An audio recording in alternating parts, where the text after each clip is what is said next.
Get constantly updated news. See what we're talking about. Listen live and check out the latest photo galleries. It's all just a click away at WLSAM.com. Jake Hartford is on 890 AM WLS.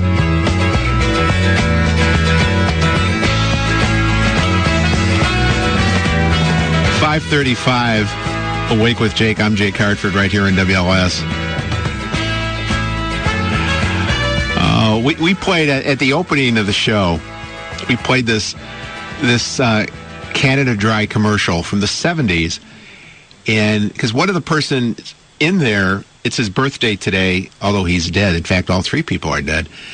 And I was asking the staff here if they had any idea who it was, and whoever labeled the tape put Don Wade. So the one person said, "Well, yeah, one of them. I know one of them is Don Wade because it says that, and it's not Don Wade." Patrick, play the spot again. It's not too sweet. It's dry, it's crisp, it's neat. Canada Dry Ginger Ale, it's not too sweet. It's not too sweet. I repeat, it's not too sweet. Canada Dry cools your thirst. It's a taste that can't be beat. It's not too sweet. It's a light, refreshing treat. Canada Dry Ginger Ale, it's not too sweet. All right, we don't. It's the dry soft drink that's not. I don't need to hear this part. Now, I gave him clues. I said the first one played Jake in a movie called Support Your Local Sheriff. The second guy started a movie, and when they did the remake a couple years ago, Sean Penn played that same part. And then the third guy had a huge career in movies and TV and music, but played, in the Rockford Files, played the part of Gandalf Fitch. Now that should be easy. That should be simple. But apparently it's too simple. Tony in Barkley. Good morning, Tony. What's up? How you doing? What's up? I'm on my way to work as we're speaking right now, anyway. But I work for a private garbage company, and my route is in the city. So I'm doing about 30 miles an hour. I come to an intersection, and light flash between my eyes. I see an ambulance coming in the opposite lane, coming towards me out of the right. No lights, no siren. As soon as I cleared the intersection, all you hear was crash, bang, boom, and a cloud of smoke. So I'm thinking to myself, man, I had the green light, and what's going on here? Come to find out, the ambulance was stolen from a mental patient trying to get away from somewhere. But at the time, I'm just thinking I'm going 30 miles an hour in a garbage truck. There's no way for me to stop when me to meet another car coming from the opposite way. And I'm like, man, I was like, man, did I just go through a red light or something? Because I swear I had the green, and man, it's just like, just everything just went through your mind at one moment. Wow. So as a mental guy, that's why he had no light. That's why civilians should not steal ambulances, because they don't know the rules that you're supposed to have the lights and sirens going. Well, sometimes I see other ambulance companies coming down with no lights and no sirens, but they have the siren but no lights, and people are like wondering where this guy is. He's right behind them, but I don't know. It was just weird, man. I just thought, man, this is the end of my career or something like this. That's not the way you want to end. No, but it wasn't my fault. So I was all good. I pulled over and make sure everybody else was all right, make sure it wasn't my fault. And all of a sudden, I see about 5 or 6 police cars coming in. About 2 minutes later, they were following this guy, but he did some major damage to the other people. But when you die in a crash, even if it's not your fault, you're still dead. Yeah, you're right. You got a point there. Yeah, but you're okay. I'm okay, and the other people survived because there were children in the other cars. But like I said, as soon as I cleared that intersection, the other cars took it. But if I was thinking if the cars were right alongside of me, I would have took like the hit for the accident to get the other people from getting hurt and things like that. But it was just man, I never seen an accident happen like that in real time, and it was just spooky, man. It was spooky this morning for me. Thank you, Tony. Later. It was. I've seen accidents. I've seen a lot of stuff. But man, it was just right there. Tom in South Holland. Good morning, Tom. Morning, Jake. How you doing today? Well, how am I doing? How you doing? Hey, you're alive. You're well. You're looking up, and you don't see any grass roots or worm butts, so it's a good day. Yeah, well. Hey, Jake. One of them's Jack Elam. Yeah, you were right. The first guy, Jack Elam. Now, did you know that, or did you know it from the clue? I knew the voice, and I couldn't put it together until you gave me the clue, because there was a funny story about Jack Elam, okay? He was a character actor, not a star, yet he was as famous, even more famous, some stars who rose up and went back down again. So they were asking him about his life one day, the commentator was, and he said, Jack, he says, somebody once said that the 4 stages of a character actor's life are, who's Jack Elam? Get me Jack Elam. Get me a young Jack Elam. Who's Jack Elam? What do you say about that? Jack says, I don't give a darn whether it's true or not. He says, I just want him to keep using my name for it. Well, that's the kind of where I'm at right now. And you know about that driving? I told you about aggressive driving. Yeah. Back in the 60s, we even had ours. We're going down to Willow Slough hunting down Route 41, south in Indiana. And we're doing 55 miles an hour. And I mean, this guy passed us. We thought that it was like a rocket, the way he passed us, and he was weaving. And as he passes 4 of us in a car, one guy says, he flipped us off. I said, what? He was like, yeah, he passed by, he flipped us off. Okay, so what? So we're going down the road. 10 miles down the road, we see some lights off to the right-hand side. It looked very weird the way the lights were. And as we go slower and slower and slower, there's a car in the cornfield about 40, 50 feet into the cornfield with the lights on. And so we're going to stop and get out and see what we can do. It's the same guy. You talk about poetic justice. Did you flip him off? No, he waves. We stopped. He's out there waving, going, hey, hey. All 4 of us got out of the car. We waved, hey, hey, got back in the car and drove off. See, there you go. Talking 3:30 in the morning, so there wasn't too many more people coming down that road. I'm proud of you, Tom. I knew there was a reason I liked you. What goes around comes around, Jake. Thanks, Tom. You're welcome. Let's go to Robert in Athens. Good morning, Robert. Hey, yeah, I thought it was Jack Palance in that commercial, but apparently not. Jack Palance did one of those, but now this one was, the first guy was Jake Elam. The second one was Broderick Crawford. The third was Isaac Hayes. Okay, really? Yeah. Oh, he's also dead now. Yeah, they're all 3 of them, yeah. Isaac Hayes died a couple years ago. Also, I want to ask you about the San Francisco banning the Happy Meal. I'm very, very disappointed about that. The mayor out there vetoed it, but the supervisors have enough votes, because I think they had 8 votes when they passed it. If they wish to override his veto, if the 8 stay with that, they'll override it, and that'll go into law next year. I think that's a bad thing. It's totally ridiculous, though. I mean, if you don't want your kids to eat horribly, don't bring the food in the house. Well, does it need to be a law? What the law is, it mandates that there be at least a half a cup of fruit and 3/4 of a cup of vegetables in there. Think about that. That's not a Happy Meal. If you're a kid, are you happy? No, I wouldn't be happy at all. I'd want my Fraggle Rock toy and the box with the golden arches and digging into the French fries. And here's the other thing. If they're saying that the food there is bad for kids, the French fries are bad and the hamburgers are bad, then okay, you take away the toy, and if the kids are going to still eat the hamburgers and the French fries, well, then it's still bad for kids. Why don't they just ban the food? If that's what they're getting to. Yeah, it's totally ridiculous. Well, at Subway, their Happy Meal is it's like a bag. It's like a nylon bag that has Michael Phelps, who's a great role model for children and others. But it's just like this nylon bag. There's no incentive. And, even at Subway, you can add bacon and mayonnaise and such to your sub. You know what? Nobody's telling people, you have to go to McDonald's every day and eat McDonald's. Nobody says that. If you take your kids there once a month or twice a month, and that's what they get, is that going to kill the kids? They'll live. Yeah, no, that's totally fine. I mean, I grew up in the era of McDonald's, and my mother took me there once in a while, but, I used to, want to go to McDonald's, etc., and wine, and it was she'd say, hey, we're going to McMom's because we're going to go have grilled cheese sandwiches at home. Well, my problem is McDonald's is a fast food place. It's not a restaurant. They've turned it into a restaurant. And if you go there, when McDonald's first started, they were hamburgers and French fries and soft drinks and milkshakes. I think that was it. Yeah, well, and the portions were different, too. You know, I mean, a small drink was a small drink. Everybody just had a small soft drink, and then they were done with it. Yeah, my wife told me yesterday there's some place, some chain. She was reading in the paper that they can do soft drinks, Coke, or whatever it is, like 1,000 different varieties or something. You can mix different things. I don't know. I'm a simple person. I just like something simple.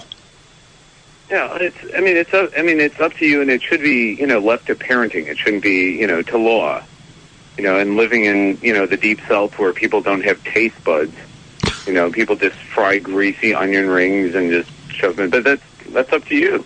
Yeah, and the other thing, fast food being fast food, is you don't want to have to wait in line for somebody because, well, what kind of vegetables do you want with that? Do you want the carrots? You want the celery? And the fruit? Do you want the apple slice? You want the peach? And, I mean, at some point it ceases to become fast food.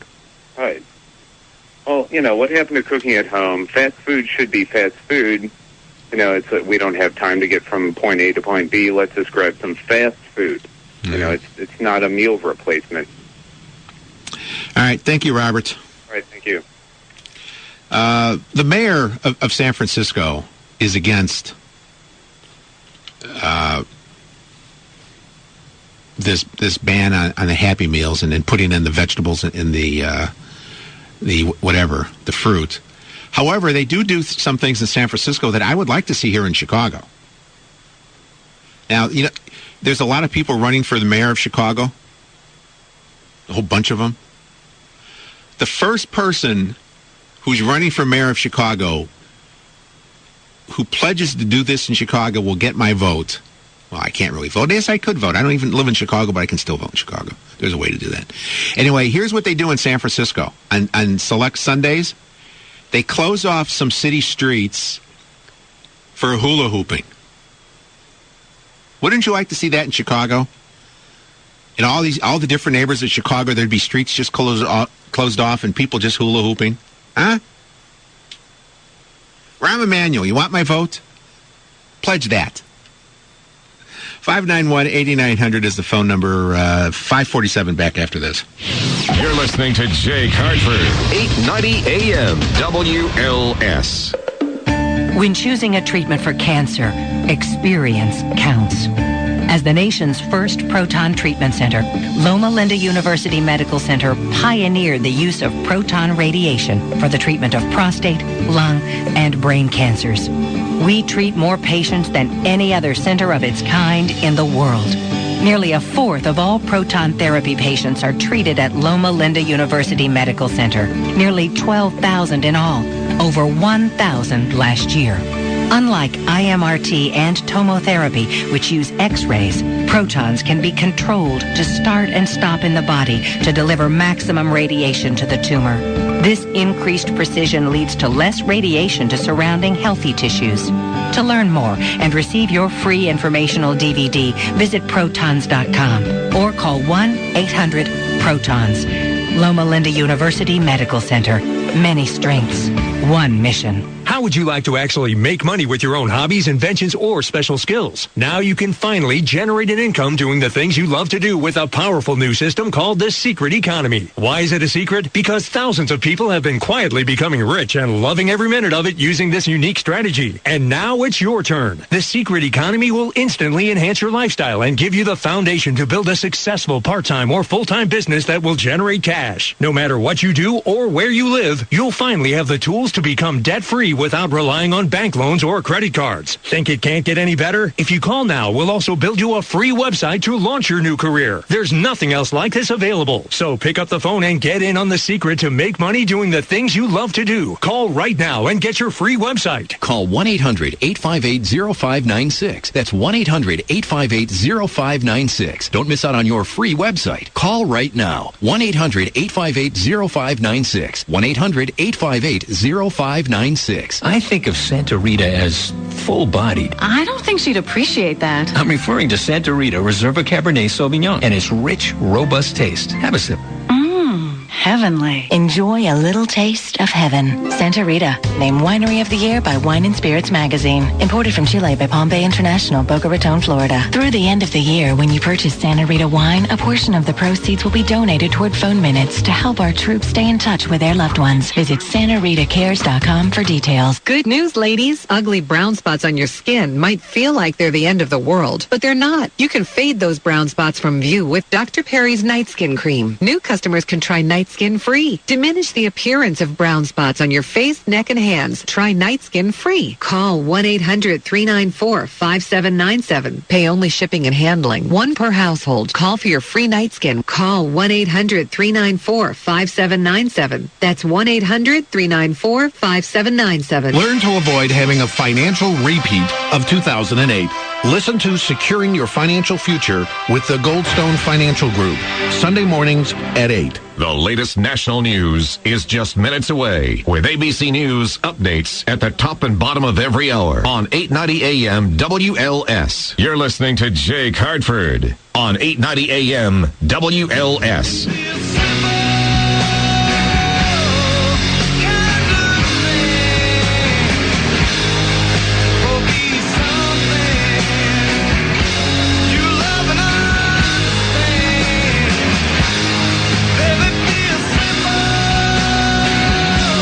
.51. Awake with Jake. 591-8900 is the phone number. I see a lot of people in Wednesday's lottery played the combination, the 4-digit combination 2222, and it won. Yeah. Apparently there was a mob of people at the State of Illinois Center yesterday trying to collect their money. It's going to be one of the record payouts. I guess $1 got you $5,000. That's not bad. And they were telling people, yeah, you may have to come back Monday or Tuesday. They said, no, we want our money. We want it now. We don't trust the state. Gar in Palos Heights, good morning, sir. Hi, how are you? What can I do for you? Okay. What do you think about opening the fridge and not having the light come on? That's what we have at our house. What's so funny? No, the fact that I happen to open my fridge and no light. Yeah, the light probably burnt out. Yeah. So what's wrong? Well, I had to change it. Why'd you have to change it? What do you mean? Why did I have to change it? Come on. I didn't. Ours has been out for a year. Why you're laughing again? Why are you laughing? Because I don't believe you. Trust me, it's been out. And I thought to myself, you know what? Do we really need a light in the refrigerator? Do we really need, number one, to spend the money, and number two, to be bad for the environment? Good question. You're laughing again. I'm sorry? You're laughing again. Yes. You're mocking me. No, not at all. I thought it was a great subject. The light being out in the refrigerator? Yes. Sure, because you can call up and laugh at me. I guess, of course, you'd think it'd be a great subject. Okay. Don't ever call this show again. Thank you, Gar. Okay, bye. He won't. He'll call. I know people like that. They can't. He's probably going to call right back. I know people like that. Roger in Bradley. Good morning, Roger. Good morning. How are you today? Well, where are you calling from? A wind tunnel? No, I'm driving and calling. Okay. Hands-free, of course. Well, that's why you're like that. I got an easy resolution for San Francisco's McDonald's. And what is that? They sell the toy and give the food away. And they'll make a law about that, too. Oh, eventually, yeah. But in the meantime, they can sell the toy and give the food away. Yeah. By the time they decide what they're going to do in their confusion, they'll have sold more food or sold more toys than they give away all that food. The kids will be grown and adults by then. So. Yeah. All right. Thank you, Roger. You bet. I don't know. Remember when they had the Beanie Babies? The Beanie Babies were so popular, people were buying the whatever meals they had to buy to get the Beanie Babies, and they were throwing the food away. You'd go by the dumpster by McDonald's, and there were food. It was just loaded with bags of food. God. Yeah. Gosh. Anyway, we have a lot to get to. Paul Bryan comes up at 8 o'clock with Drive Chicago. At noontime today, it's Chet Kopic with the Notre Dame pregame show. There's no Bruce Wolf and Dan Proft today. And Notre Dame will be taking on that. I even know that Notre Dame is playing today. I listened to the show right before me, and I forgot. But I think they're playing in Notre Dame today because they expect some rain down there. And Eddie and Jobo tonight from 7:30 until 9. I hope they don't go wild and tear apart the studio like they did last week. You know, those guys will break a chair or something. Anyway, God, we also, if you were listening to the start of the show, you have to get here early. You have to be on time. We played the Bethlehem song. It's the first Christmas song we're playing this season, and we will be playing more. And Santa Claus is actually arriving today. Well, somebody playing Santa Claus at the Harlem Irving Plaza this morning. I already had planned to play the Christmas stuff. Little did I know Santa was coming at the same time. God, if I had gotten killed in an accident this morning, who would have played that for you, huh? Who? Think Paul Bryan would have come in here and done that for you? I don't think so. But that tune, which reminded me, they took it from the House of the Rising Sun. That's the song that's played at the end of the movie Casino.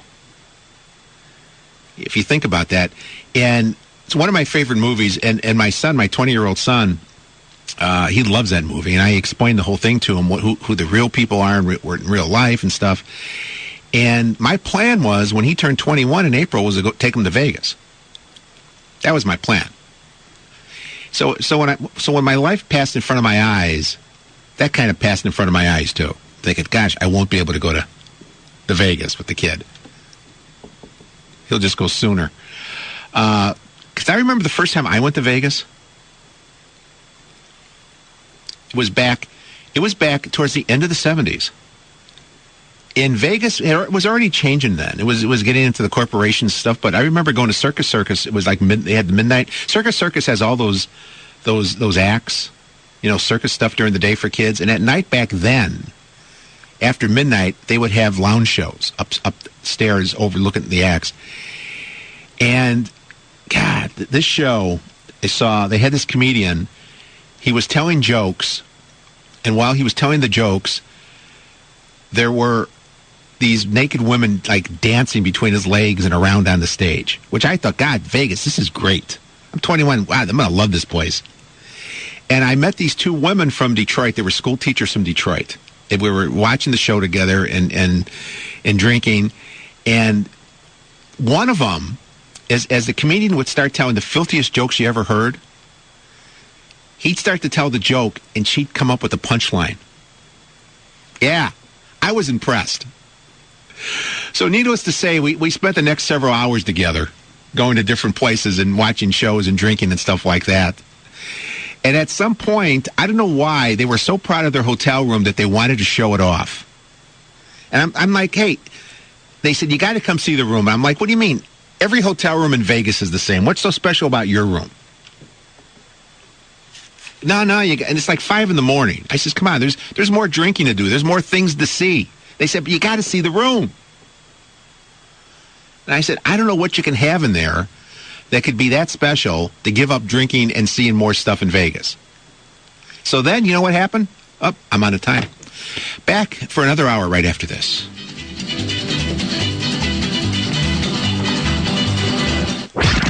Awake with Jake Hartford, 890 AM, WLS.